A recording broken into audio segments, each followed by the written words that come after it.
Boa tarde a todos. Vamos dar início à nossa aula de desenho mecânico. Hoje, dia 4 de junho de 2020, aula do horário EF-Tarde, o dia de quinta-feira, né? A disciplina vinculada ao curso de Engenharia, Produção, Mecânica e Controle de Automação, Universidade de Fortaleza, Unifor. Pessoal, aula passada, a gente deixou uma atividade para vocês desenvolverem, né? Associada aos elementos de máquina que a gente vem estudando dentro da nossa disciplina. Então, vocês têm até a próxima aula, na verdade, né, terça-feira, lá, dia 9, para realizar essa entrega, né? Aí a gente fez todos os detalhamentos, parâmetros, como que deve ser feita a atividade. E também, dia 9, estará acontecendo a nossa atividade avaliativa, né, da AV2, ou seja, a nossa prova de AV2. E aí, para a prova de AV2, nós combinamos que a aula de hoje seria uma aula de exercícios, tirar dúvidas, né? Não preparei exercícios, eu preparei uma aula, vou fazer algumas explanações, alguns comentários, mostrar o material que será utilizado na prova, né? Questão das nossas aulas que estão publicadas no Unifor Online. E aí pergunto também a vocês se alguém tem alguma dúvida em específico, se alguém queria comentar alguma coisa em relação ao assunto da nossa prova. Quando a gente vem aqui na aba da nossa disciplina, que a gente vem aqui em material didático, então quais são as aulas que contemplam ali a nossa avaliação, né, de terça-feira? Então, a gente começa aqui pela aula número 11, né, ó, elementos de fixação permanente. Então, esse é o primeiro assunto, né, que nós vamos discutir, referente à nossa prova de terça-feira. Posterior a ele, vem a aula número 13, elementos de fixação móvel, né. Posterior a ela, a aula número 17, onde a gente fala de mancais e rolamentos, ok? Posteriormente, aula número 19, que a gente fala ali de chavetas e eixos. Aula 21, que a gente fala de acoplamentos e molas. E nossa aula 23, que a gente fala de polias, engrenagens e rodas dentadas. Então, são essas 6 aulas, né, que são o assunto da nossa avaliação da próxima terça-feira. Em que sentido? Conhecer os elementos, identificar, saber qual é o posicionamento deles dentro do desenho mecânico, quais são as vantagens, desvantagens, quando se usa, né? Então, dentro do desenho mecânico, esse seria aí o elemento, como a gente abordar esses componentes. Dentro dessas aulas, quando a gente começa ela, a primeira aula, número 11, que a gente tem, é justamente... Opa, ela abriu aqui. É onde a gente fala de elementos de fixação, né? Então, quando a gente fala de elementos de fixação, a gente faz uma explanação no início da nossa aula aqui, falando, né, a necessidade da engenharia de unir peças, que componentes distintos precisam ser unidos, né, para compor sistemas, mecanismos, equipamentos, montagens em geral. E dentro desses elementos de fixação, existem algumas características entre eles, né? A primeira delas é que eles são classificados de 2 formas. Vocês lembram quais eram as formas? Móvel e permanente, correto? Então, existem os elementos de fixação móvel e os elementos de fixação permanente. Dentro desses elementos, o que classifica ele como elementos de fixação móveis? São aqueles que permitem a montagem e desmontagem, né, do elemento sem que haja qualquer dano a ele. Ou seja, ele pode ser reutilizado. Essa é a grande classificação de ele ser classificado como um elemento móvel de fixação. Então, ele permite a desmontagem, depois a montagem, sem apresentar nenhum dano, tanto aos elementos de ligação quanto às peças que estão sendo ligadas, unidas, né? Existem também os elementos de fixação permanente. Por que eles são classificados como permanentes? Porque são montagens, são uniões que, para que ocorra a desunião, é necessário danificar o elemento de união. Ou seja, colocamos o exemplo aqui do rebite, né? Rebite, uma vez que ele está rebitado ali, ele está montado ali na posição dele, para desunir essas peças, você precisa quebrar, cortar, né? Cisalhar aí o rebite. Ou seja, o mesmo ele não tem como ser reutilizado. Colocamos exemplo também aqui de uma junta de solda, né? Um cordão de solda. Você pega dois materiais e une eles pela termofusão. Então, você aquece e funde ele para unir as duas peças. A partir do momento que você precisa separar essas peças, você precisa cortar esse cordão de solda. Se você não cortar ele, você não tem como separar essas peças. E aí, para unir novamente, você precisa soldar novamente. Ou seja, seria um elemento de ligação permanente. Tá? Essa aula número 11 ela é focada nos elementos permanentes de fixação. Né? E o primeiro dele que nós apresentamos foi o rebite. O primeiro detalhe que eu queria falar com vocês é em relação à termologia. Né? Rebite, não é arrebite. Arrebite é uma outra coisa, é uma droga que os caminhoneiros usam para não dormir e poder trabalhar durante a noite. Né? Rebite é um elemento de fixação permanente, é um elemento de máquina. Tá? Então, o rebite ele tem a parte do corpo e a cabeça dele. Né? A geometria construtiva dele pode variar em função da aplicação. Tá? Ele tem uma característica de unir peças, geralmente de espessura menor espessura, né? Mais delgadas, que a gente chama. Tá? Então, a gente vai falar de algumas características, algumas vantagens e desvantagens aí em relação aos rebites. Eu não vou entrar tanto em detalhes e definições desse texto, vocês vão poder estudar tranquilamente. Então, quando a gente fala de rebite, não vá pela forma construtiva, geometria, né? Vá pela aplicação, pelas características dos mesmos. Quais características a gente pode falar deles, primeiramente? Em função da geometria da cabeça, né? Ou seja, a geometria da saliência que já está presente no mesmo. Então, nós temos aqui esses dois primeiros, por exemplo. Essa primeira coluna fala dos tipos de rebite. A segunda coluna fala a formatação em relação à geometria na cabeça do mesmo. E a terceira coluna fala em relação ao emprego dele, né, quando ele é recomendado ser utilizado esse modelo. Então, por exemplo, esse primeiro que tem uma cabeça mais larga, redonda, né? Ele tem essa cabeça de geometria para justamente poder encaixar e fazer o travamento da peça. A extremidade oposta ela ainda vai ser amassada pelo processo de amassamento, né? Seu rebite. Essa que tem a cabeça redonda estreita, ela só tem uma saliência menor que fica oposta. Esses que têm a cabeça escariada são geometrias que você trabalha quando você não pode ter uma geometria exposta na sua montagem. A gente olha aqui nossa montagem, por exemplo, nós temos uma montagem aqui ó, de uma ponte e de uma maré-fumaça, né? Então aqui não teria problema a exposição da cabeça do parafuso, né? Ele ficar exposto. Mas se você for pensar lá na montagem de uma asa de um avião, por exemplo, né? Você precisaria usar os rebites escariados, né? Que tem a cabeça com entalhe, que ele vai ser embutido na peça. Conforme ele é embutido, você não tem nenhuma saliência. O ar passa tranquilamente ali, ok? Tem as cabeças escariada com calota, cabeça com panela, né? Tipo panela, tipo cilíndrica. Tem as explicações deles denominadas aqui. Quando a gente fala de vantagem e desvantagem de utilização dos rebites, como vantagem, o que podemos falar? Simples e barato, maior facilidade de reparação, fácil você dar manutenção neles, aplicados a materiais de má soldabilidade, isso aqui é uma das grandes vantagens, né? Se você tem dois materiais distintos que não se unem por fusão, você pode rebitá-los e fazer uma união permanente dessa forma. Execução simples, não exige operário nem controle de qualidade elevado, né? Também existem desvantagens. Ele não é desmontável, é a classificação dele, né? Permanente. Maior peso na união.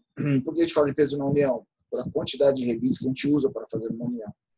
Campo de aplicação ele é reduzido, geralmente peças mais espessas, né? Mais finas, né? Como chapas. Não recomendável para carregamentos dinâmicos.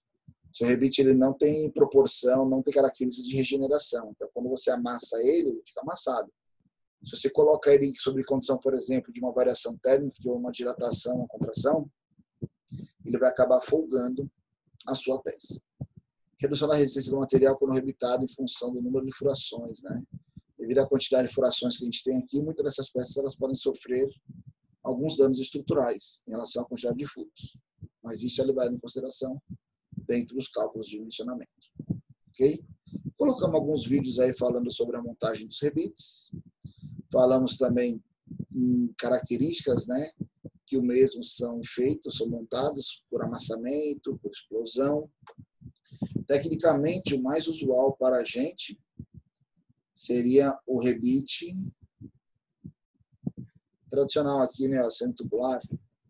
Esse aqui, ó, está marcado em azul. Vou dar até a corzinha depois aqui para vermelho. Por quê essa geometria?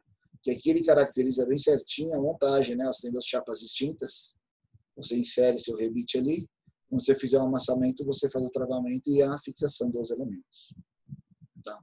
Então essa seria a sequência mais aplicável e mais fácil de explanar dentro dos rebites. Falamos do rebite pop, é um rebite praticamente popular, é um usual, muitas pessoas têm dele em casa. É um tipo de rebite chamado rebite de repuxo, né? Você tem ferramentas para o amassamento dele, né? O repuxo dele. E aí ele tem essa haste, você coloca ele no furo, conforme ela é tracionada, tem uma saliência aqui que amassa, a outra extremidade dele, e ele faz a fixação da peça. Tá? Saindo dos rebites, falamos de pinos, cavilhas e cupilhas. Apesar da cupilha ser desmontável, não é recomendado você reutilizar a cupilha várias vezes. Mesma coisa a cavilha ou pino. Porque durante a sua utilização, que eles sofrem um amassamento, que eles são prensados lá na montagem, eles acabam perdendo propriedades, como elasticidade, resistência mecânica, né? Até mesmo aderência, né? Geometria. Então, não é recomendado muito você reutilizar esses elementos. Por isso que a gente colocou ele aqui como classificação como permanentes. Vou dar um exemplo da cavilha, por exemplo. A cavilha, você compra um móvel de madeira, geralmente nas chapas que se unem, lateral, topo, né? Você tem lá uma cavilha e um parafuso. Então, quando você faz a montagem da primeira vez, a cavilha ela entra com interferência. Você exerce uma força para esse encaixe. Uma vez que você desmontar isso, você vai montar de novo, você vê que não tem mais a mesma aderência, o mesmo encaixe, a mesma resistência mecânica. Por quê? Porque a cavilha ela perdeu geometria ali na primeira montagem dela. Tá? Cupilha também, quando a gente faz a montagem, lá quando a gente fez aquela montagem da ponta de eixo, né, uma das nossas aulas, na extremidade lá do eixo a gente colocou uma placa castelo e uma cupilha. Lá a gente não teve a possibilidade de amassar, mas não é recomendado você ficar reutilizando a cupilha, porque uma vez que se amassou, é igual aquele material que você dobra uma vez, desdobra, quando você dobra a segunda ou terceira, ele quebra. Né? Então, se a cupilha quebrar lá, ela vai perder a função de travamento dela. E o pino também, em função de características principalmente elásticas. Então, contra pino, né, ou cupilha, geralmente ela trabalha ali num elemento de travamento transversal, né, e ela é amassada na extremidade. Um lado ela tem uma saliência, que é a cabeça dela, do outro lado tem uma região que você faz o amassamento. Cavilha. As cavilhas podem ter ranhuras no seu corpo, ou se ela for madeira, né, plástica. Se ela for metálica, ela geralmente tem uma saliência onde ela tem uma parte elástica na composição dela. Então, uma vez que você insere essa cavilha aqui, né, dentro, mesmo na classificação, podemos falar para os pinos, dentro de um orifício que ela é amassada, dependendo do tempo de exposição que ela ficar lá nesse amassamento, quando você tira, ela não tem mais a mesma elasticidade, ela não volta mais para aquela proporção inicial. Consequentemente, quando você inserir pela segunda vez, ela vai ter menos força de travamento. E aí sua cupilha, sua cavilha, né, o seu pino, eles podem cair da montagem. Alguns pinos podem ter inclinação cônica ou pontas roscadas, né, para melhor fixação. Quando a gente falou de pinos, a gente comentou muito exemplo do pino elástico, né, que tem esse perfil C, que a gente viu lá que o diâmetro dele era maior que o orifício de furo, né? Então ele entra, ele amassa, essa elasticidade dele faz com que ele fique preso lá na extremidade naquele ponto. Consequentemente, quando você remove ele, ele não tem mais as mesmas propriedades de força e de elasticidade. Ok? Então, aqui foram as nossas explicações sobre elementos de fixação permanente. Dentro dessa categoria também, teve a nossa aula número 13, né, que falava dos elementos de fixação, só que agora dos elementos móveis. Alguma dúvida, pessoal? Quiserem comentar alguma coisa aí, à vontade, viu? Quando a gente falava dos elementos móveis de fixação, então aquela mesma classificação que a gente falou, né, agora há pouco, que eles podem ser desmontados, E nós usamos muito exemplo aqui na aula, por exemplo, o parafuso, porca, né? A arruela. E uma das nossas montagens, das nossas atividades lá, que a gente fez a montagem do acoplamento, tinha um eixo. O eixo ele era fixo por um anel elástico, né? Que também é um elemento de fixação móvel. A gente não se aprofunda tanto nele. Esse aqui é uma geometria de um anel de fixação interna, aquele que a gente usou era fixação externa. Tá? Então, nós vamos dar foco aqui no parafuso e na porca. Parafuso, né? O que é interessante a gente sempre saber sobre os parafusos? Primeiramente, as partes que compõem o mesmo. Né? O parafuso ele tem uma cabeça. Nessa região da cabeça existe uma geometria, que é o que determina o tipo de acionamento que ele recebe. Né? Nós vamos falar dos tipos de acionamento. Já no corpo dele tem uma parte, pode ter ou não a haste, e tem a parte da rosca. Né? Então, quando você olha aqui, você tem parafuso, às vezes, da rosca pelo corpo completo, então ela não tem haste. Quando tem aquela parte lisa depois da rosca, aquela parte lisa é denominada de haste. Então, a cabeça, a haste e a rosca do parafuso. Tá? A geometria da cabeça vai estar associada à classificação de fixação dos mesmos. De acionamento, a gente fala já de acionamento. Antes disso, a gente vai falar de algumas variações, né, sobre parafusos. Variações em que sentido? Variações construtivas, né? Por exemplo, o corpo de um parafuso ele pode ser cilíndrico, ele pode ser cônico, ou ele pode ter a geometria prisioneiro. Quando a gente fala de prisioneiro, ele não tem cabeça. Tá? Além disso, a forma, né, de aplicação dos parafusos, ele pode ser classificado dessas 4 formas, né? Parafusos passantes, parafusos não passantes, parafusos de pressão e parafusos prisioneiros. Legal? Se eu perguntar para vocês, o que é um parafuso passante e um parafuso não passante? Vocês sabem me explicar? Alguém sabe dizer o porquê? É a mesma lógica do software, não? O passante ele atravessa o material inteiro, sabe? Exatamente. Essa é a diferença, né? O passante, você tem acesso às 2 extremidades dele, tanto a cabeça quanto a região da rosca. Quando ele é não passante, ele está aqui, ó, você não tem acesso ao outro lado dele. Então, todo acionamento, aperto, fixação dele é feito somente pela geometria da cabeça. Por que usar passante e usar não passante? Qual a grande diferença, né? Vamos colocar uma situação aqui que você tem um ambiente lá, que você tem um vaso de pressão, você tem um ambiente fechado, que eu preciso fazer uma fixação dele. Se eu usar um furo passante, e dentro desse recipiente eu tenho um fluido sob pressão, né, ou tem que ficar isolado, eu teria que me preocupar com vedações do meu parafuso passante. Ou muitas vezes eu também posso entrar numa região que eu não tenho acesso à parte interna. Então eu usaria nesse caso um parafuso não passante. Um lado deles, o furo é cego, né? Ou seja, eles têm somente o apoio e a geometria de fixação pelo lado da cabeça. Parafuso prisioneiro, a gente vai explicar já ele, mas é um parafuso também de fixação sem cabeça. E parafuso de pressão é apenas a forma da onde está sendo aplicada o travamento dele, né? Então, primeiramente, eu vou falar dos parafusos passantes, como a gente falou, é aquele que a gente tem acesso em ambos os lados do acionamento do mesmo, tanto lá da porca quanto lá da cabeça do parafuso, né? Parafusos não passantes são aqueles que a gente só tem acesso à geometria do lado da cabeça, né? O furo que ele está alojado, ele é cego, que a gente fala. Ele não é vazado para a outra extremidade. Parafuso de pressão.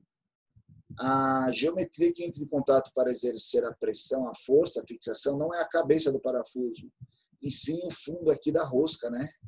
A parte frontal ali do parafuso. Na ponta dele, né? Ou seja, então, essa região, em função da rosca, é o que recebe a força. Ele é um parafuso que exerce uma pressão sobre uma superfície. E o parafuso prisioneiro? O parafuso prisioneiro é um parafuso sem cabeça. Ele pode ter haste ao longo, né, do seu corpo, essa parte lisa, como ele pode ter rosca pelo seu corpo todo. Qual que é a função do parafuso prisioneiro? Se vamos pensar numa situação, você tem uma parede com um furo, você precisa colocar um quadro sobre ela e colocar um parafuso posterior. A partir do momento que você encosta o seu quadro, muitas vezes você não consegue enxergar do outro lado a furação. E aí você fica numa tentativa e erro de encaixar seu parafuso no furo para fazer o rosqueamento. Para evitar isso, você vai ter que segurar sua peça, acertar o parafuso. Você, antes de colocar a peça até a parede do seu furo, você vai lá e coloca o seu parafuso prisioneiro e prende ele. Ele vai ficar exposto. Você vem com a sua peça e insere ele, encaixa no furo. E ele fica lá preso. Posteriormente, você vai vir só com a porta e fazer o travamento. Ou seja, ele facilita a montagem. Ok? Esse seria o intuito de um parafuso prisioneiro. Ele, em relação aos elementos de acionamento, né? Como são classificados os parafusos? Primeiramente, em forma da cabeça. Então, quando você olha aqui, ó, formatos da cabeça, a gente tem o quê? Sextavada, quadrada, redonda, abaulada. Qual a diferença de redonda e abaulada? Redonda ele faz uma semisfera. O abaulado é apenas uma curva. Cilíndrica, lá na nossa montagenzinha da caixa variadora de velocidade, atividade que está ativa para fazer, a gente usa lá um parafuso de cabeça cilíndrica, né? Que ele tem um acionamento de sextavada interno, ou seja, um parafuso tipo Allen. Temos cabeças escariadas e abauladas. O corpo do parafuso pode ter a haste, rosca por completo, né? Já a ponta, ela pode ser cônica, pontiaguda, parafusos cônicos, pode ser arredondada, pode ser chanfrada, ou pode ser plana, dependendo da característica do parafuso. E os dispositivos de atarrachamento ou dispositivos de acionamento, que a gente chama também na literatura. Pode ser um sextavado externo, uma geometria quadrada externa, uma geometria sextavada interna, uma fenda ou uma fenda cruzada. Isso aqui é outro termo que eu gostaria de falar com vocês. Cuidado para quando vocês forem expressar lá na prova, num questionário, numa questão, e perguntar que tipo de acionamento é esse, você responder lá que ele é o quê? Estrela, né? Ou Phillips. Está errado. O nome técnico dele é fenda cruzada. Ok? Aqui a gente faz algumas associações de corpo e função dos tipos de acionamento parafuso. Então, essa classificação dos parafusos, seja cônico, né? Seja de cabeça quadrada, cabeça sextavada interno ou sextavada externo, ele pode ter essas geometrias, rosca pelo corpo completo, rosca parcial, ser cônico. Parafusos acionados por fenda, né? Então tem algumas geometrias, alguns parafusos cônicos. Até parafusos prisioneiros aqui, ó, podem ter uma fenda para acionamento. Parafusos com acionamento por fenda cruzada, né? Quais são os modelos que abrangem essa classificação? Há parafusos com acionamento manual, muito interessante. Então, prisioneiro, se ele não tiver uma fenda, o acionamento dele é pela própria mão, força humana. Temos aqui, né, um parafuso ou uma porta com a cabeça recartilhada. Esse recartilhado, ele gera o quê? Um engripe, né, um atrito para que a força seja aplicada com as próprias mãos. Mesma classificação a gente tem aqui no parafuso borboleta. O parafuso borboleta ele também tem abas, que o acionamento é de forma manual. Ok? Aqui algumas classificações de questão de furação, diâmetro dos furos, profundidade, fabricação de parafuso. Entramos nas porcas. Porca é um elemento que trabalha em conjunto com o parafuso, tem uma geometria prismática, pode ser metálico ou não, depende do material e da aplicação. Então ela recebe na sua parte externa o seu tipo de acionamento e na parte interna os filetes de rosca, né, que vão fazer a fixação perante lá o parafuso, o encaixe no parafuso. Temos algumas geometrias aqui de porcas, em função de aplicações e características, né? E aí eu pergunto para vocês, nós temos aqui essa porquinha aqui, ó, nylon set lock, né? E aí tem ela aqui também apresentada aí, destacada. Pergunto para vocês, essa porca que tem essa pecinha de plástico aqui na ponta, para que serve essa porca? Para que este elemento? Alguém sabe me dizer? No dia da aula a gente comentou bastante sobre isso. Qual é o elemento, senhor? Essa partezinha verde aqui, ó, na frente da porca. Desse aí que está em destaque, ó.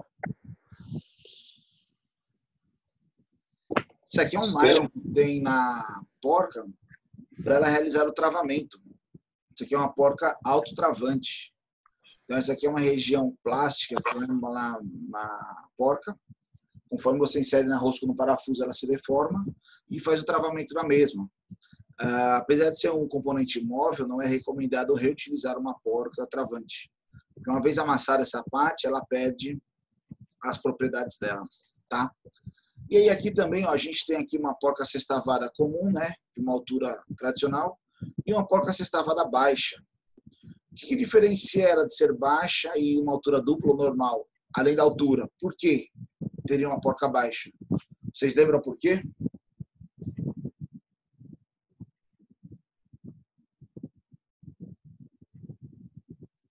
Quando a gente olha aqui nessa montagem, nós temos aqui uma porca no azul mais claro, vai chegar aí para vocês.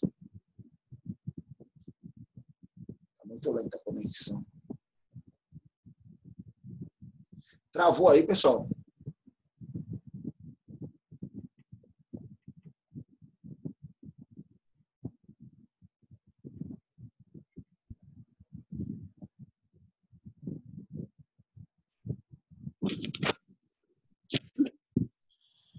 Tá voltando, viu, pessoal?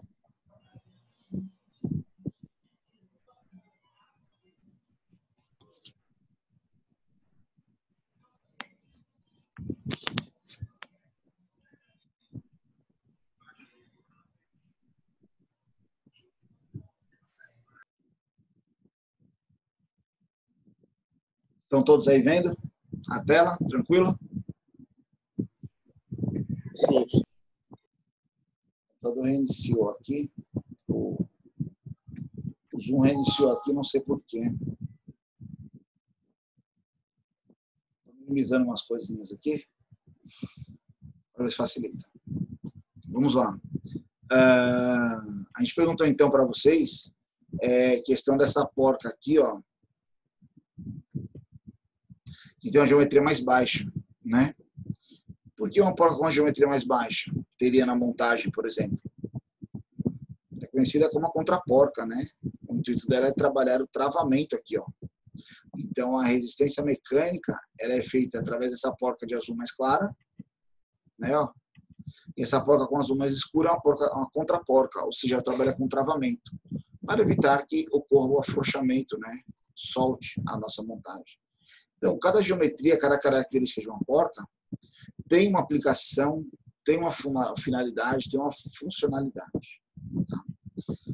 Uma coisa interessante também para a gente falar tanto dos parafusos quanto das porcas são em relação à geometria das roscas. Usualmente, os parafusos têm uma rosca de perfil triangular, que ele é utilizado para fixação, mas existem também roscas de geometrias trapezoidais, roscas de geometrias quadradas, roscas com geometrias inclinadas ou dentes de serra, que a gente chama, e roscas com geometria circular, redonda. Cada uma delas tem um porquê desta finalidade, dessa geometria, né? E aí vocês olham pelo texto depois, tranquilamente. A porca sextavada é a mais comum que a gente usa. Sextavada porque ela tem 6 arestas externas para fixação. A altura dela geralmente está associada ao diâmetro do parafuso, né? Se é um parafuso M10, a porca tem 10 milímetros de altura. Tá? Quando você pega uma porca mais baixa, ela trabalha diferente em relação ao diâmetro, na altura, ela está associada provavelmente à contraporca. Existem porcas também de seção quadrada, né? De acionamento. Ali aqui, acionamento manual, borboleta ou recartilhado, né? Deu exemplo aqui até da serrinha de ar, muitas vezes a gente afrouxa ela lá para trocar a lâmina de serra. Depois a gente faz o aperto manual. Na porca, estilo borboleta, que tem abas, né? Não existe uma chave específica para essas porcas. O acionamento é manual. Porca cega.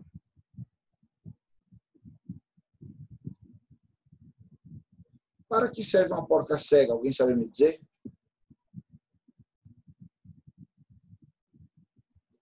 Por que a porca ela não é vazada dos dois lados? Qual seria a vantagem dela ser tampada? Se você tem uma montagem... Não é só questão estética, não, professor? Também, mas tem uma técnica também. Hoje em dia ela é mais usada por estética. Quando você tem uma montagem lá que você tem um parafuso exposto, você coloca a porca, geralmente a rosca do parafuso e ali a região também onde entra na porca, elas ficam expostas. São regiões onde você pode parar muita sujeira, umidade, começar a ocorrer o quê? A corrosão, né? E com isso, com o tempo, quando você vai tentar soltar lá seu parafuso, sua porca, você não consegue e acaba danificando os mesmos, inutilizando eles.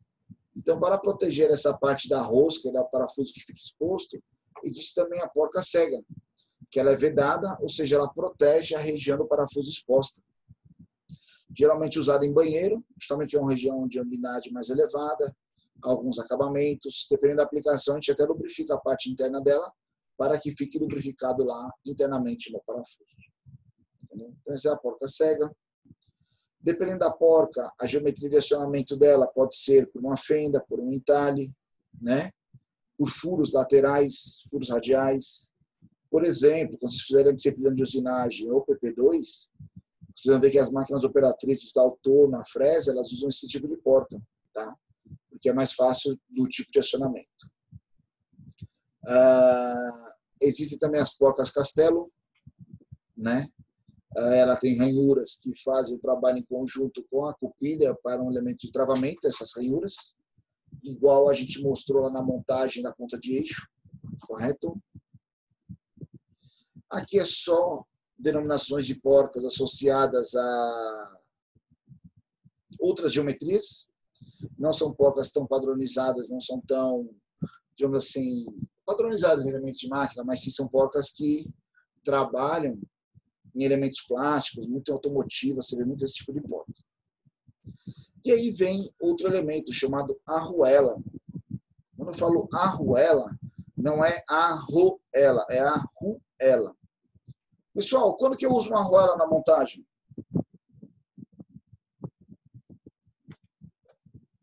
Sabe me dizer?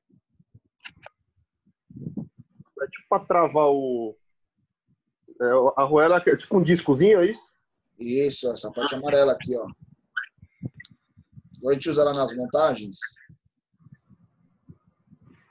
Não sei. A arruela tem várias finalidades dentro da montagem, né? A primeira delas, por exemplo, a arruela, quando você faz a montagem ali, faz o aperto, ela ajuda a distribuir energia de apoio, né, da porca sobre a peça.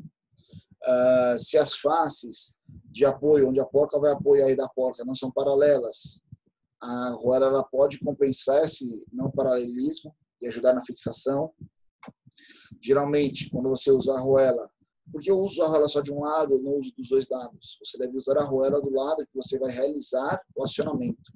Ou seja, se na minha montagem aqui o parafuso vai ficar estático, vou fazer a aperto somente pela porca, não tem necessidade de usar uma arruela do lado do parafuso, da cabeça do parafuso. Se eu for fazer o aperto pela cabeça do parafuso e pela porca, eu uso nas duas extremidades. Tá? E aí, dependendo da variação da arruela, geometricamente, material,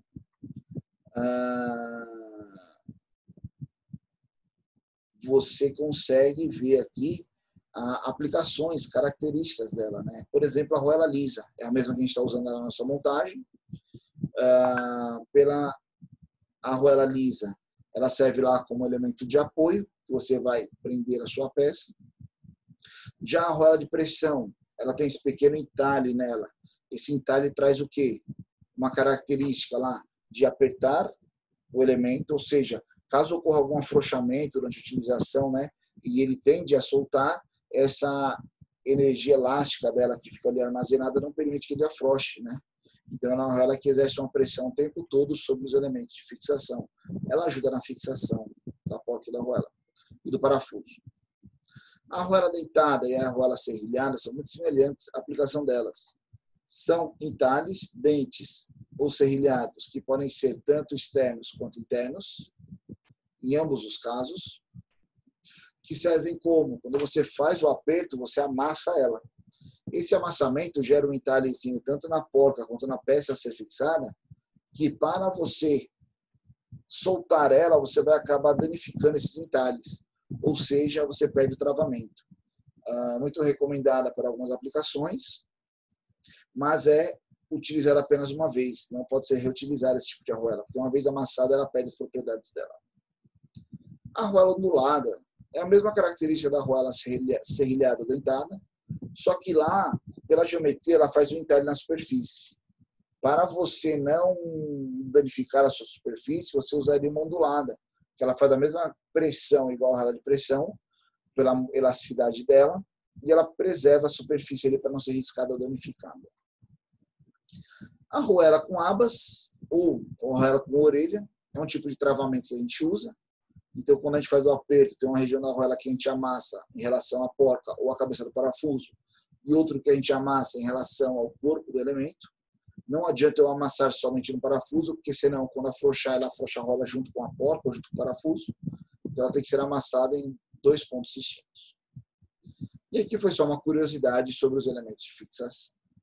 Então, aqui, pessoal, nós falamos das 2 aulas sobre elementos de fixação, né, apresentados lá na nossa disciplina. Posterior a elas, temos uma aula 17 que fala sobre mancais rolantes e deslizamento, mancais e rolamentos, né? Primeiramente, qual que é a classificação que os mancais recebem? Deslizantes ou de rolamento. Quando a gente fala um mancal deslizante, qual é a característica dele? Que ele é uma superfície em contato com a outra, que recebe uma lubrificação ou forçada ou natural, e permite o giro de um elemento sobre o outro. Tá? Por que a gente usa mancal de deslizamento e não de rolamento? Quando você usa mancal de deslizamento, é porque está associado a alguma aplicação, ou que não cabe um rolamento, ou que o rolamento não tem propriedades que vão resistir às condições de trabalho daquele apoio. Um exemplo que a gente colocou aqui foi o eixo dessa turbina, né? Que trabalha com velocidades elevadas, uma região quente e outra região a temperatura ambiente. Ou seja, uma variação de temperatura, variação de velocidade, são características que não se adequariam à utilização de um rolamento. Tá? Quando a gente fala de rolamento, né? O rolamento é nada mais nada menos que o elemento de apoio que permite que o elemento faça o seu movimento sobre ele apoiado, consequentemente ele homogeneiza e distribui a energia ali de apoio do eixo, por exemplo. Né? Então aqui você tem um eixo com um carregamento, onde apoia o rolamento, ele distribui melhor essa energia do apoio do eixo. Tá? Os rolamentos eles são classificados geometricamente em função das suas cargas solicitantes, ou seja, quais são as cargas que está possibilitado o sujeito a receber. Por exemplo, né, um rolamento radial, ele trabalha com apenas cargas radiais, ou seja, perpendiculares ao eixo. O rolamento axial, ele trabalha com forças alinhadas ao eixo, axialmente ao eixo, né, no sentido do eixo. Já os rolamentos mistos são aqueles que trabalham com tantas, então a geometria que permite ele trabalhar com tanto forças radiais quanto axiais ao mesmo tempo. São os rolamentos cônicos. Em relação ao elemento rolante, o elemento de rolagem, né, que a gente fala, aí ele pode ter uma geometria esférica ou geometria cilíndrica, né, e podendo ele variar a sua seção em função de diâmetro e largura, ou ser cônico ou convexo, né? Dependendo da aplicação, cada um deles tem uma funcionalidade. Mas quando a gente fala aqui, a principal delas, a diferença entre rolo e esfera, né? Quais são as características do rolamento de rolo com o rolamento de esferas na aplicação do dia a dia? Nós podemos citar, por exemplo, nós temos aqui um elemento de apoio cilíndrico, né, uma esfera. Quando você observa essa esfera, a região de contato entre os elementos é só um ponto, né, um ponto em cada extremidade dela aqui, ou seja, ela tem um menor contato com a superfície, ou seja, menor atrito. Isso leva o quê? A uma maior velocidade de trabalho. Tá? Em compensação, essa região reduzida de contato limita a capacidade de carga, ou seja, ele trabalha com cargas menos elevadas. Quando você vai para um rolamento de rolo, o contato é feito através de uma aresta, de uma linha de contato. Aumenta a região de contato. Consequentemente, você aumenta o atrito. Se você aumenta o atrito, você diminui a capacidade de velocidade dele. Consequentemente, se você aumenta a região, aumenta a capacidade de carga dessa região. Ou seja, são as características que classificam as diferentes características dos rolamentos. O rolamento de esfera trabalha pelo princípio de velocidade, né? E o de rolos trabalha pelo princípio de carregamento, esforço, carga. Ok? Aqui são algumas aplicações de montagem dos rolamentos em relação ao eixo. Então, aqui temos eles de rolos, esferas. Autocompensadores é uma classificação dos rolos de estilo barril. E aqui são os cônicos. Então, esses 4 aqui são de forças radiais. Esse aqui é de força mista, radial e axial. Algumas características na tabelinha mostrando a capacidade de carga dos rolamentos em função da sua geometria construtiva. A classificação perante o manual de escolha. Rolamentos de uma carreira de esferas, né? É o mais usual no dia a dia, é o mesmo que a gente está usando lá na nossa caixa variadora de velocidade. Permite apenas contatos radiais de força, né? Tem uma velocidade elevada de trabalho. Quando você vem aqui, apenas uma variação dele, que é o rolamento cilíndrico, né? Rolamento de esferas de contato angular. O que diferencia ele do convencional? Ele tem uma geometria de encosto aqui na pista que tem uma região de maior saliência. Consequentemente, ele aceita uma pequena força axial, mas apenas em um sentido. Tá? Dependendo da montagem, tem o sentido lá da permissão da força. Rolamento autocompensador de esferas. O autocompensador não muda nada na esfera, é só a pista de rolagem dele que tem um formato esférico. Consequentemente, caso você tenha algum desalinhamento no seu eixo, né, seu eixo flambe, ele faz essa compensação ali dentro dessa pista que ele permite fazer isso. Quando você sai do cilíndrico, você vai para o rolo, né? São características lá de maior contato, ou seja, menor velocidade, maior capacidade de carga. Também aplicada a forças radiais, perpendiculares ao eixo, né? Quando você vem aqui para o autocompensador de rolo, é a mesma história. Ele tem uma geometria de barril, né? Meio abaulado. Juntamente com a pista de rolagem dele também é esférica. Consequentemente, ele permite você ter a possibilidade de fazer esses pequenos desalinhamentos, como a setinha está mostrando aí. Ó. Seu eixo tem uma pequena variação, ele faz a autocompensação deste elemento. Rolamento autocompensador, duas carreiras de rolos, só aumenta o número de rolos, ali aumenta a capacidade de carga deles. Rolamento cônico, né? Ele tem a geometria cônica do rolo, consequentemente, dependendo da montagem dele, sentido, ele aceita as cargas tanto radiais quanto axiais ao mesmo tempo. Então, é forma em função da forma construtiva dele.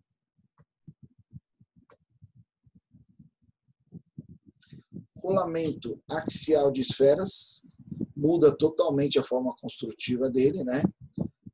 Seria uma pista, rolamento e outra pista, parece tipo um sanduíche. E aí a força vem axial, ou seja, no sentido do eixo, né? Dependendo do eixo, da forma que ele recebe a força, a montagem você faz do seu rolamento. Rolamento axial autocompensador seria um cônico com uma carreira esférica, né? Convexa, que permite ali o desalinhamento. Rolamento agulha nada mais é do que um rolamento cilíndrico, né? Só que a geometria do rolo dele tem um comprimento muito maior que o diâmetro. Consequentemente, ele tem uma espessura menor. Então, ele é usado geralmente para regiões que você tem pouco espaço disponível. Alguns cuidados, a gente falou aqui com os rolamentos, então vocês vão ler com calma lá, né? São algumas características em função de cuidados com o rolamento. Algumas características sobre o desgaste dele, né? Desculpa, pessoal, as possíveis falhas. Por exemplo, se eu perguntar para vocês o que é um brinelamento, vocês saberiam me dizer? É muito comum essa falha no rolamento.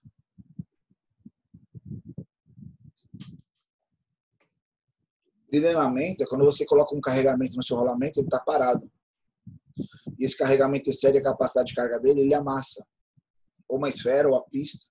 E depois, quando ele começa a rolar, tem aquela deformidade, aquilo ali vai gerar o quê? Um desgaste prematuro do seu rolamento.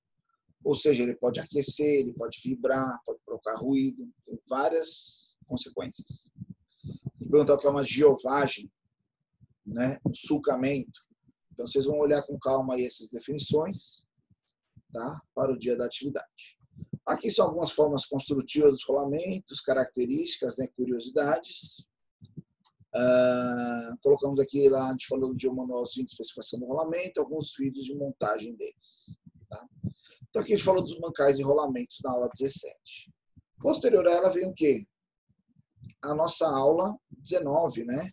Que falava sobre eixos e chavetas. Opa, o eixo é um elemento de transmissão de potência que está associado aos elementos de apoio, que são os mancais, que a gente acabou de olhar, e que faz o travamento por meio das chavetas, né? Então, o eixo, né? É um elemento metálico, pode ser estático, oscilante ou rotativo, de seção usualmente circular, que são montados com outros elementos de transmissão de potência. Isso, engrenagens, polias, que a gente vai ver já já. Quando a gente fala de um eixo, quando ele é estático, ele é parado, é um eixo rígido. Quando ele é oscilante, o que significa o oscilante? Ele não faz um período completo, ele não é uma volta completa. O eixo de um pêndulo, por exemplo, ele fica oscilando, né? Ele não gira. E ele pode ser rotativo. Trabalha pelo princípio de giro. Eixo simples ou eixo estático, geralmente está sujeito a apenas que carregamento? A flexão, né? Ele está lá parado e recebendo carregamento, a tendência dele é a flambagem, né? Ele ceder, né? Colocamos o exemplo aqui do eixo do bicicleta do rolamento, da bicicleta do skate, que ficam lá parados e as rodas giram em torno dele. Eixo árvore é um eixo de transmissão de potência. São os mesmos eixos que a gente usa lá na nossa montagenzinha da caixa variadora de velocidade. É um eixo que vai transmitir potência ao longo dele. Se observar lá, tem um eixo de entrada que transmite potência para a engrenagem. A engrenagem está acoplada à segunda, que está no segundo eixo, que transmite energia para um terceiro engrenagem, que essa engrenagem está acoplada a um terceiro eixo, que transmite movimento para essa quarta engrenagem, que aciona um quarto eixo, ou seja, um terceiro eixo. Tudo isso transmite potência ao longo do corpo dos eixos, ou seja, são eixos tipo árvore. Geralmente, eixo árvore está sujeito à flexão, torção e à flexotorção. Tá? Falamos de algumas características dos eixos, né? Eixo maciço, eixo vazado. O eixo vazado é o eixo oco, com roscas externas ou internas. Ranhuras e estrias, é diferente, tá? Estrias são várias vincos, marcações, geralmente um número bem mais elevado, não com muita padronização. Ele vai gerar um atrito ali por pressão, ele vai fazer o travamento no eixo. Já a ranhura ela é padronizada, então tem um encaixe correto em função do elemento que vai ser trabalhado nela, ele pode deslizar ali ao longo do eixo, tem várias aplicações. E o eixo cônico é igual àquele a ponta de eixo que a gente montou, né? Dependendo da aplicação, se tem a necessidade de variação de seção, você tem o eixo cônico.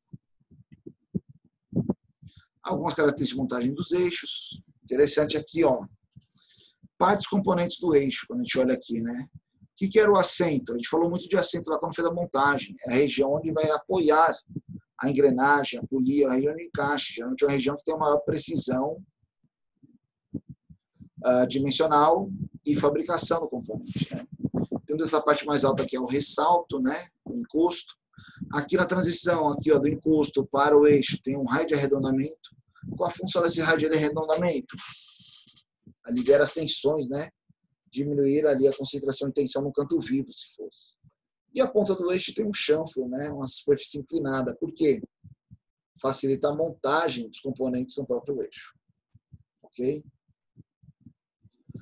Colocamos algumas vistas dos eixos aplicados em corte. Então, você identifica lá onde tem a chaveta, onde tem a polia, onde tem a engrenagem, onde tem o acoplamento.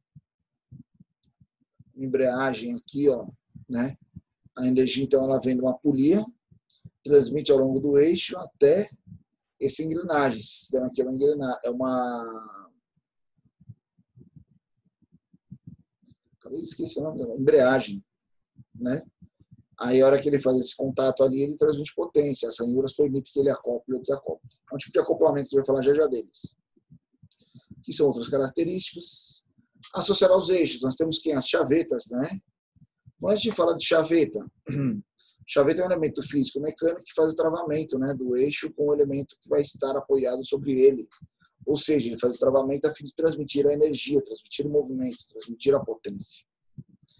A chaveta ela tem geometrias em função das suas formas construtivas. Então, ela pode ser uma chaveta tipo cunha, paralela ou em disco. Tá? Chavetas tipo cunha. Ela tem uma de suas faces inclinadas. Ela é uma cunha porque ela trabalha pelo princípio do atrito, né? Ó. Então, quando você faz a montagem lá, vai ter uma região de maior seção, ela vai fazer o travamento do elemento. Ela pode ter ou não cabeça, dependendo da aplicação. E aqui são as chavetas transversais. Aquela primeira é longitudinal, alinhada com o eixo. Esta é perpendicular ao eixo, ou seja, como se fosse um pino, só não é pino porque ele não tem uma geometria circular e ele tem as arestas inclinadas. Tá? Aqui é só algumas normativas em relação à especificação da chaveta tipo cunha. Chavetas planas ou chavetas paralelas, que é o que a gente usou lá na montagem da nossa caixa variadora de velocidade, né? São tipos de chavetas que fazem o contato de forma lateral, são suas arestas laterais, ó, o encaixe. Ah, mas a minha chaveta ela tocou o fundo do alojamento. Ela tem que tocar um dos lados, né? O outro lado vai ficar essa folga aqui, ó. Tá? A chaveta, ela, dependendo da montagem, ela pode ter uma aplicação, travamento ali por meio de parafusos. Aqui é a forma que a gente especifica lá a chaveta, né, em função do diâmetro do nosso eixo. Algumas geometrias aí de desenho técnico, falando sobre elas. Full truth, né, ou meia-lua, elas têm essa região circular para ela encaixar e se posicionar na inclinação desejada. Se ela fosse plana, talvez ela não poderia fazer o travamento corretamente. Como você decide ela? Vantagem e desvantagem de você usar uma chaveta, né? Por exemplo, simples montagem e desmontagem, baixo custo de materiais feitos com materiais menos nobres. Quais são as vantagens? Aumento na concentração de tensão, a região ali onde ela está fazendo o travamento fica com a concentração de tensão mais elevada. Redução na capacidade de carga, a chaveta pode quebrar. Dificuldade em posicionar peças com precisão. Se a chaveta não está no encaixe, você tem que movimentar o seu equipamento para realizar o encaixe. Aqui falamos de algumas possíveis falhas de chaveta, não vou comentar elas, vocês vão ler aí com calma. E as normas que falam de chavetas. Ok? E essa foi a nossa aula número 19. Alguma dúvida, pessoal? Algum comentário? Vocês estão entendendo, prestando atenção? Sim, professor. Okay. Sim, professor. Legal. Quando a gente fala aqui já, indo para a aula 21, nós temos o quê? Acoplamentos e molas, né? Qual a função de acoplamento? Unir eixos, né? Essa união de eixos, ela é simplesmente feita pelo contato deles? Não. Dependendo da forma construtiva lá do seu acoplamento, você pode ter vantagens na forma de união dela. Então, aqui é o exemplo mais básico, o motor, né? O eixo do motor ligado ao eixo de uma bomba, adicionada por um acoplamento. Então, existem algumas vantagens de você usar o acoplamento, né? Unir eixos, absorver choques, reduzir vibrações, transmitir potência e assim por diante. Tem várias classificações aí de vantagens ou funções que são ler com calma. E aí, dentro da norma, os acoplamentos são divididos em duas etapas, né? Duas classificações: permanentes e móveis. Né? Por que permanentes? São aqueles que são montados e ficam ali montados o tempo todo. Eles podem ser rígidos ou flexíveis. Já os acoplamentos móveis são aqueles que podem ser desacoplados a qualquer momento. Esse desacoplamento ele pode ser comandável ou não comandável. Tá? Então, a gente falando aqui dos rígidos fixos, né? Primeiramente, os acoplamentos rígidos, né? Não permitem desalinhamento entre os eixos, não conseguem realinhar ou compensar qualquer desalinhamento, então ele tem que ter um correto ali alinhamento entre os eixos, não possuem flexibilidade, são torsionalmente rígidos, torceu ele torce junto, não admitem carregamento axial, radial e angular, ou seja, erros no posicionamento dos componentes. Ele não aceita esse tipo, os isolamentos fixos, os acoplamentos fixos, né? Rígidos. Então, flange é o primeiro modelo, é uma flange com 4 ou mais furos. Muito similar a ele, tem aqui o de pratos, né? Que diferencia o número de elementos e o diâmetro da flange. Esse aqui é bem menor e mais para distribuir energia e mais parafusos. A luva de compressão, né? Ou seja, o acoplamento de compressão, ele morde seu eixo, ele pressiona a partir do momento que você aperta esses parafusos tipo Allen, né? Parafusos de acionamento estavado interno, cabeça cilíndrica, ele faz o aperto lá e o travamento do sistema. Quando a gente vai para os acoplamentos flexíveis, eles são flexíveis para permitir o quê? Primeiramente, o desalinhamento axial. Axial são eixos que se afastam. Pô, mas se eu faço a montagem da minha máquina, como eu sei que meu eixo vai afastar? Cuidado, se você trabalha com temperatura, provavelmente seu eixo ele vai dilatar, ele vai esticar. Quando esfriar, ele vai contrair, ou seja, esse pequeno movimento pode ser suficiente para forçar lá seu rolamento, seu mancal, sua montagem. Para isso, você usa um acoplamento que permite, né, que absorve essa variação de posicionamento. Temos aqui também o deslocamento radial, que eles saíram do eixo, ou desvio angular, né? Ele está inclinado em relação ao outro eixo, ou seja, o acoplamento faz a correção desses elementos. O primeiro que a gente mostrou aqui foi esse de pino elástico, né? São saliências, denominadas pinos machos e orifícios fêmea, que se encaixam. E aí esses pinos eles têm uma certa maleabilidade, ou seja, eles são flexíveis, né? E aí qualquer vibração, qualquer desalinhamento, ele faz a autocompensação. Esse aqui é o estilo garra, são garras dotadas, né, na parte da carcaça do acoplamento e unidas por meio de uma borracha flexível, que transmite o movimento e ao mesmo tempo absorve energias, choques, vibrações. Aí eu faço uma pergunta para vocês, a gente comentou na aula, né? Ó. Quando você vê esses rolamentos, esses acoplamentos aqui, vocês estão vendo que a parte do cubo deles aqui não tem furo? Por que eles não vêm com furo, os acoplamentos? Alguém sabe me dizer?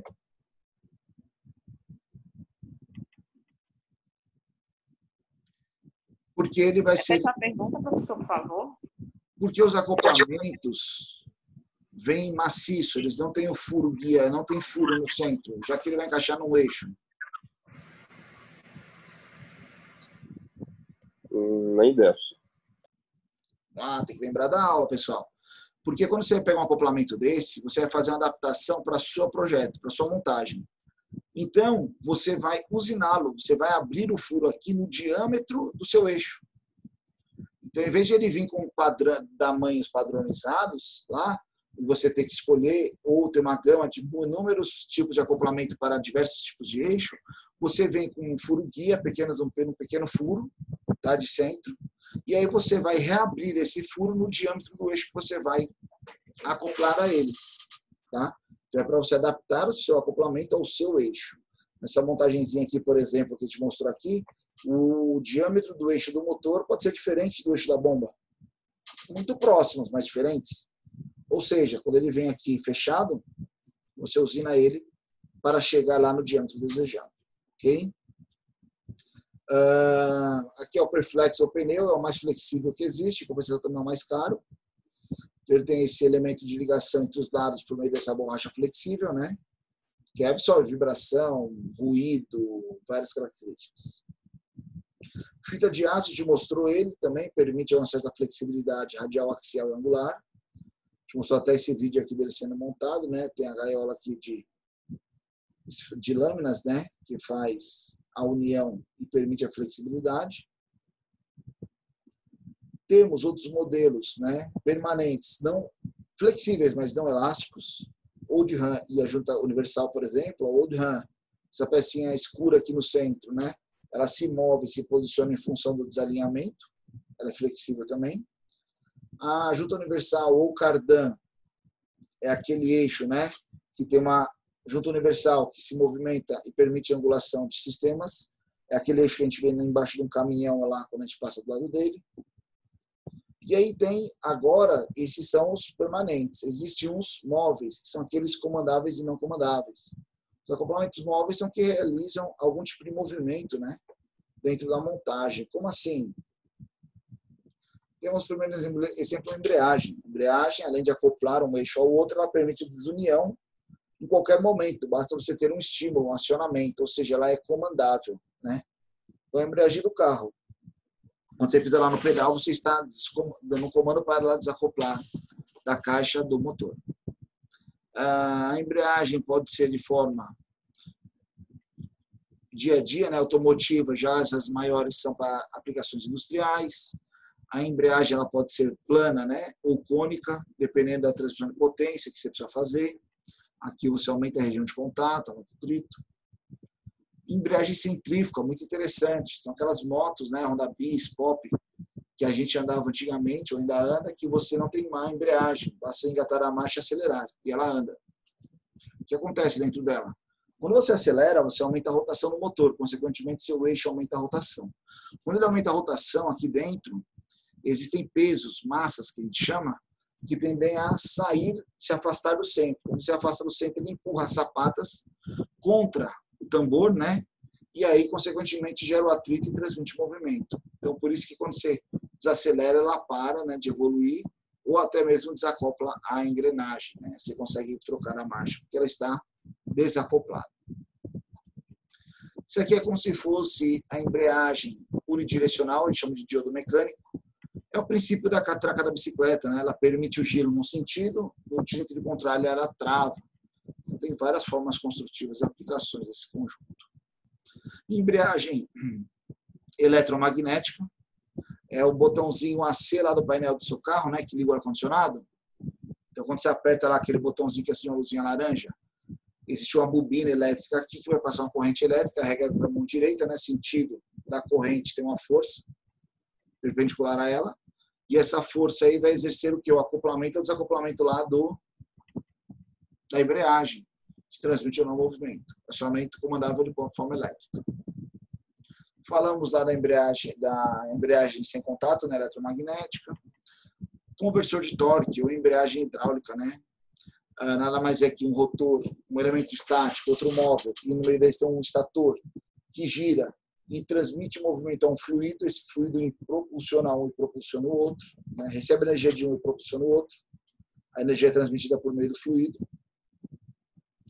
E aí existem algumas vantagens e desvantagens do acoplamento, né? Vantagens, vou falar de todas, mas redução do ruído, né? Simples instalação, a maioria deles não usa lubrificação, traz uma certa economia lá que a gente comentou durante as aulas, né, para o projeto, porque economias. Se eu coloco um equipamento lá que diminui a vibração, aumenta a vida útil do meu elemento, eu diminuo o número de paradas de troca ou de troca de peças, consequentemente você tem um ganho, né, na sua produção. São normatizados, amortecem vibrações, ó, em função da sua utilização de forma construtiva. Então, essa parte flexível dele absorve a energia e não se propaga para o meio. Desvantagem, né? É mais um elemento que vai ter na sua montagem, tem um certo custo de aquisição e pode sofrer variações em função da temperatura e umidade do ambiente. Sendo dos acoplamentos, nós temos quem? As molas, né? Quem são as molas? O que é uma mola? A gente estudou muito isso aqui lá na Física 2, né? Mola é um elemento elástico ou não elástico, capaz de absorver uma energia que é destinada a ela e devolver ela na mesma proporção. Então, ou seja, a mola é um componente elástico, que pode ser metálico ou não metálico, dependendo da aplicação, que absorve energia e desenvolve energia, né? A gente colocou algumas aplicações mecânicas associadas a eles, por exemplo, armazenamento de carga, acionamento de choque, amortecimento de choques, né, de impacto, controle de movimento, elemento de fixação.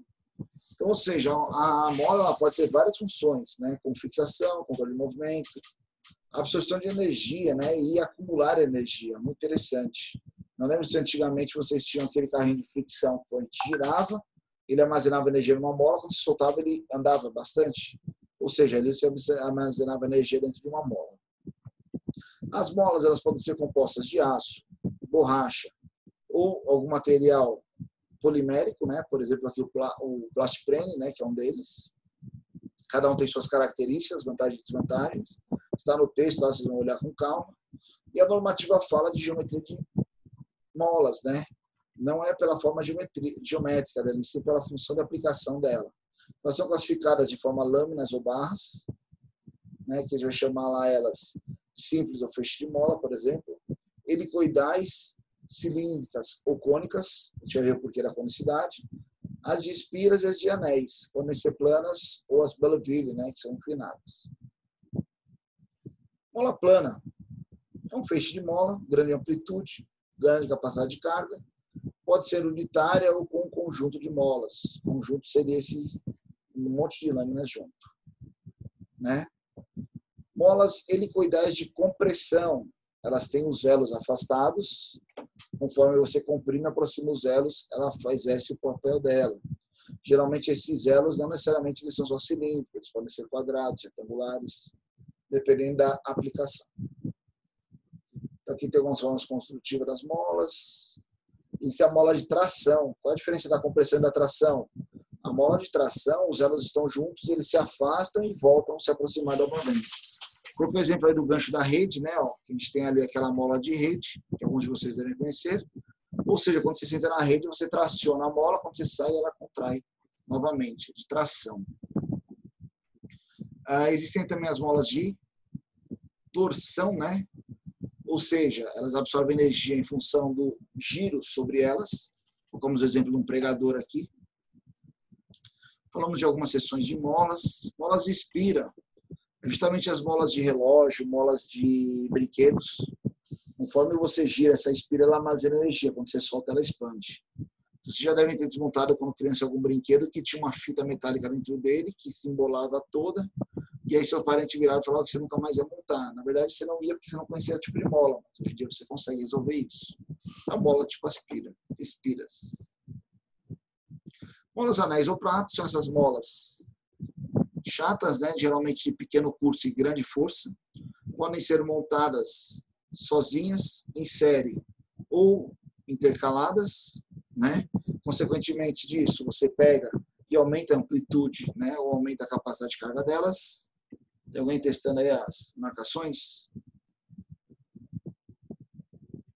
A seção da mola, ela pode ser usualmente circular, mas também pode ter seções quadradas, retangulares, depende da capacidade de carga da mola.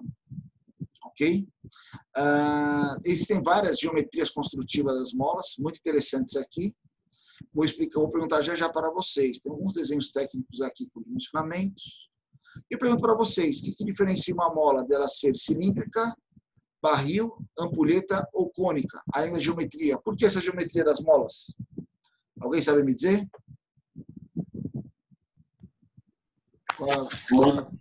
A utilidade de cada um só é diferente?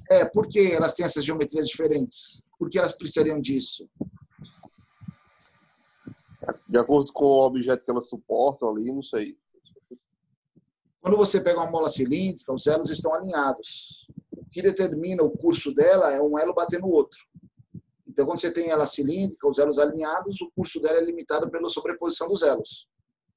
Quando você vem ali em barril, ampulheta ou cônica, a gente chama convexa, né? Ou côncavo convexa também, os elos não estão alinhados, então eles se passam lateralmente um ao outro. Você aumenta a amplitude da sua mola. Tá?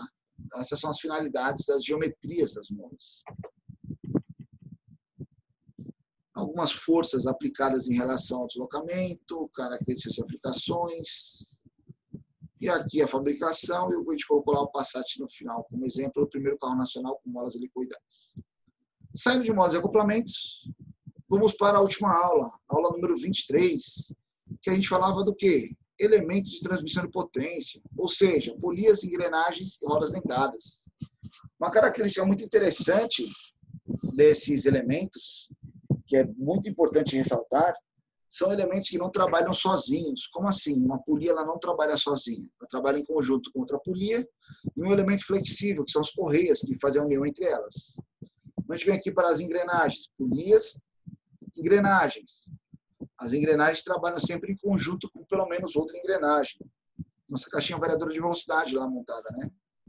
E as rodas dentadas trabalham em conjunto com outra roda dentada, unidas pelas correntes. Ou seja, são elementos que transmitem potência, mas não trabalham sozinhas. Também todas elas geralmente estão apoiadas sobre um eixo, outro elemento que a gente estudou na nossa aula. Transmissão de potência por correias, né? Primeiramente, o que é uma correia? O que é uma polia? Correia é uma cinta resistente, geralmente flexível, né? É flexível. Pode ser de couro, borracha ou lona aramada. Geralmente era de borracha ou lona aramada. Hoje em dia não se usa mais de couro. Apesar de quando eu fiz escola técnica, a gente calculava correias de couro, mas não se usa mais hoje em dia. Então, é um elemento flexível que trabalha em conjunto com as polias. Polia é uma roda que tem sua geometria periférica em função da geometria da correia, que pode ser o quê?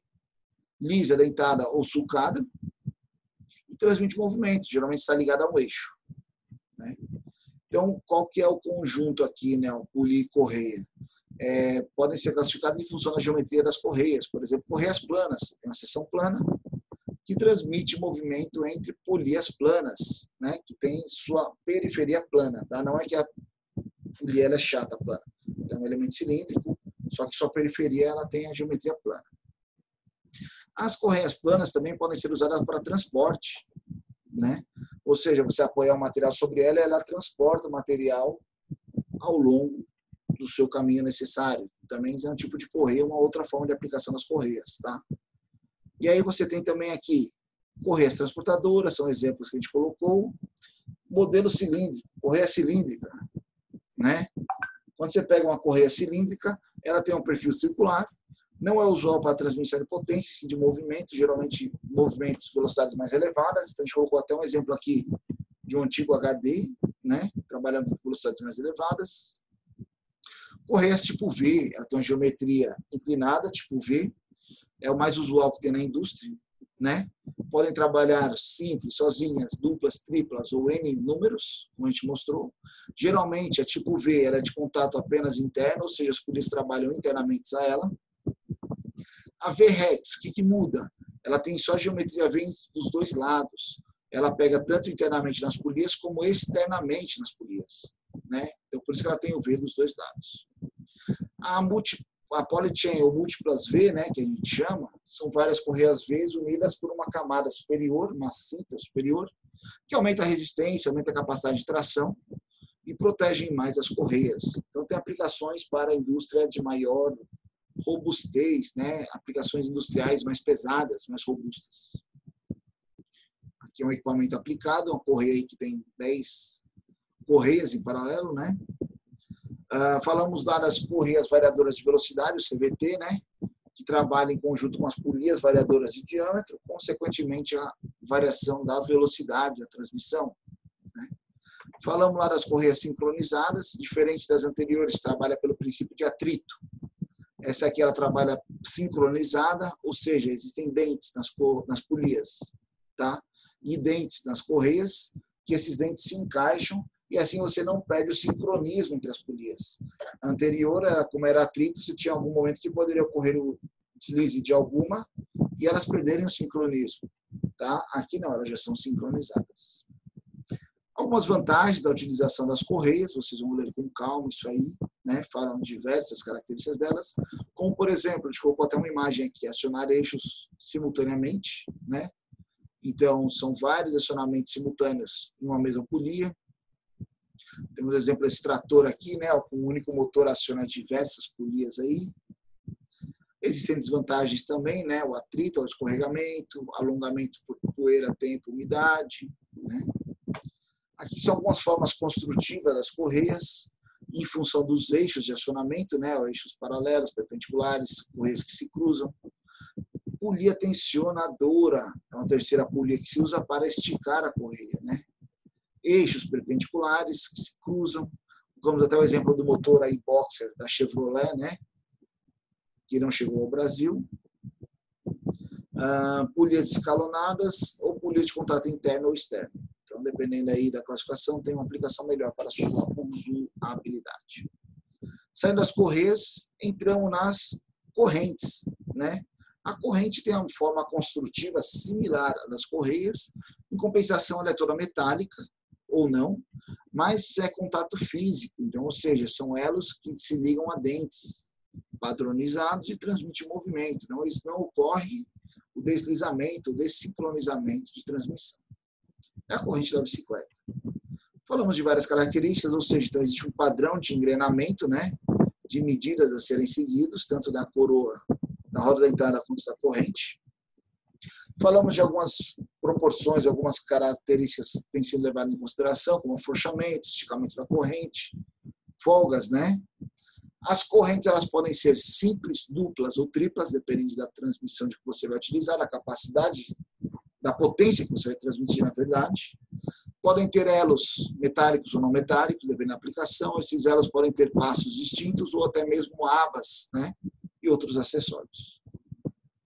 As correntes trabalham em conjunto com as rodas dentadas, né? As engrenagens, que a gente chama também.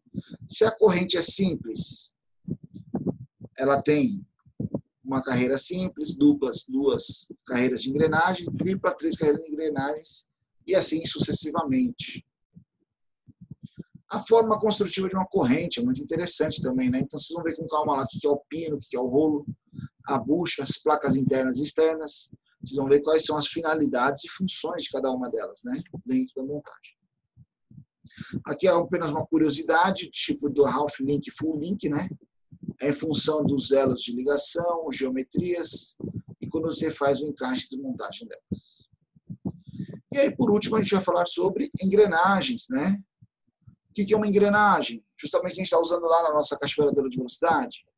Engrenagens são elementos de máquinas, nada mais do que discos rodados de dentes, discos, né? Peças cilíndricas dotadas de dentes, padronizados, que podem ser montados de forma externa ou interna. Travou para você? O meu aqui ainda continua normal.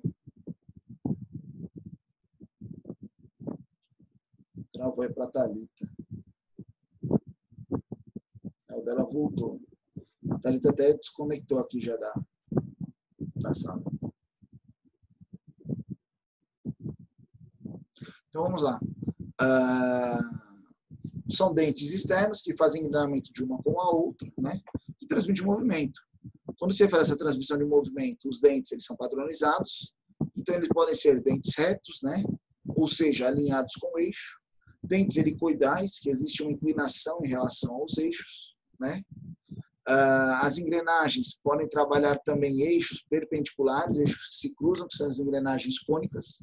Essa inclinação, esse perpendicular pode ser menos que 90, 90 ou mais que 90 graus. As engrenagens cônicas também podem ter a mesma classificação das helicoidais ou de dentes retos, né? Então elas podem ter os dentes alinhados com o eixo ou dentes inclinados em relação aos eixos.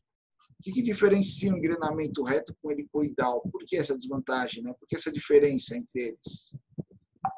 O engrenamento helicoidal ele é mais suavizado, né? Ele vem com mais contato gradual, ou seja, ele engrena com mais tranquilidade, a gente fala, né? Mais suavidade. O dente reto não, a superfície tocando em outro, então ele tem uma vibração maior, né? Dentro, um ruído mais elevado, temperaturas. Engrenagens cremalheiras, engrenagem plana, geralmente associada também a uma engrenagem cilíndrica. É aquele trabalho do portão automático lá, né? Quando a gente entra na garagem, o portão corre para o lado, você pode ver lá que você tem uma engrenagem cilíndrica girando sobre uma engrenagem plana, denominada de cremalheira. Engrenagem sem fim, né? Eixos perpendiculares, acionadas por um parafuso acionador e por uma coroa. É uma engrenagem bem específica, porque ela é chamada de sem fim. Quando você olha esse eixo girando, essa rosca nunca acaba, né? Então ela dá a sensação de sem fim. Por isso que ela recebe esse nome. Falamos algumas curiosidades das construções aí das engrenagens, de tamanho e proporção.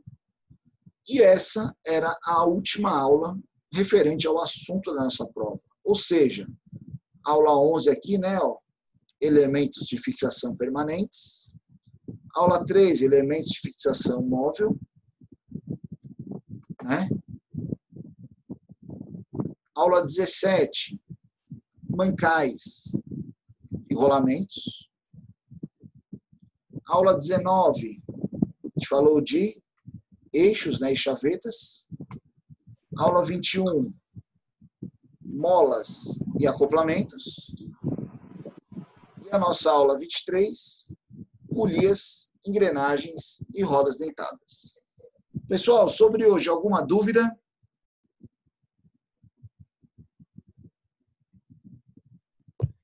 Não. Deu para entender mais ou menos aí a nossa lógica?